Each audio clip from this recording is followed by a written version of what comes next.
Caribbean सागर में भी Venezuela से जा रहे एक तेल टैंकर को अमेरिका कोस्ट गार्ड ने पकड़ा है। अमेरिकी होमलैंड सिक्योरिटी सचिव क्रिस्टिन नोएन ने भी दोनों जगह सफल मिशन की पुष्टि करते हुए इसे घोस्ट फ्लीट के खिलाफ बड़ी चोट बताया है।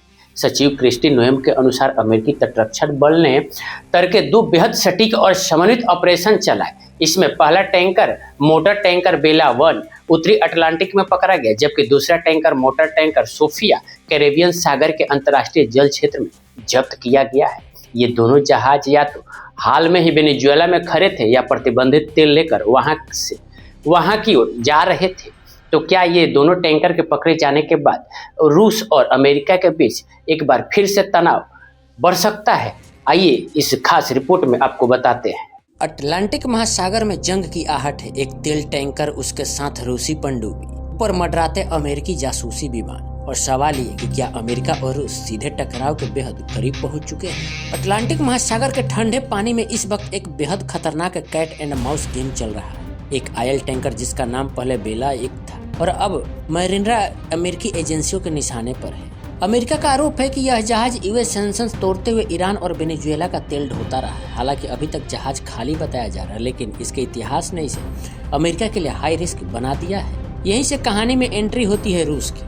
अमेरिकी मीडिया और बीबीसी वेरीफाई के मुताबिक रूस ने इस टैंकर की सुरक्षा के लिए पनडुब्बी और नौसैनिक जहाज तैनात कर दिए हैं। मतलब साफ है, अब यह सिर्फ एक टैंकर नहीं बल्कि रूस का रणनीतिक मामला बन चुका है। जहाज इस वक्त आइसलैंड और ब्रिटेन के बीच अंतर्राष्ट्रीय जल क्षेत्र में है, लेकिन इसके आसपास लगातार अमेरिकी गतिविधियां बढ़ रही।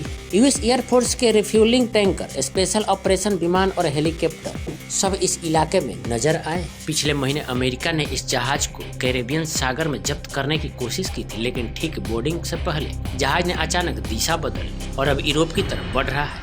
रूस का कहना है यह हमारा जहाज है, रूसी झंडे के तहत और पूरी तरह अंतर्राष्ट्रीय कानून के अनुसार चल रहा है। फिर भी अमेरिका और नाटो की तरफ से जरूरत से ज्यादा सैन्य दबाव बनाया जा रहा है। वहीं अमेरिकी अधिकारियों ने साफ कहा है कि वाशिंगटन इस जहाज को जब्त करना चाहता है, डुबोना नहीं। लेकिन सवाल यह है कि क्या रूस इसे होने देगा? दरअसल अंतर्राष्ट्रीय कानून के मुताबिक अगर कोई जहाज किसी देश का झंडा लगा लेता है तो वह उसी देश की सुरक्षा में आ जाता है, और इसी वजह से मैरिनरा का रूसी रजिस्ट्रेशन अमेरिका के लिए सिरदर्द बन गया है। समुद्री विशेषज्ञों के मुताबिक नाम और झंडा बदलना आम नहीं है। ये तरीका आमतौर पर डार्क फ्लीट टैंकर अपनाते हैं जो प्रतिबंधों से बचने की कोशिश करते हैं। और यह सिर्फ एक जहाज की कहानी नहीं। मुद्रो की गिरफ्तारी के बाद कम से कम 19 अमेरिकी प्रतिबंधित टैंकर रूसी रजिस्ट्रेशन में शिफ्ट हो चुके हैं। यानी रूस धीरे धीरे उन जहाजों की ढाल बनता जा रहा है जिन पर अमेरिका कार्रवाई करना चाहता है। तो सवाल अब सिर्फ एक टैंकर का नहीं, सवाल है अगर अमेरिका ने बोर्डिंग की कोशिश की और रूस ने रास्ता रोका तो क्या अटलांटिक महासागर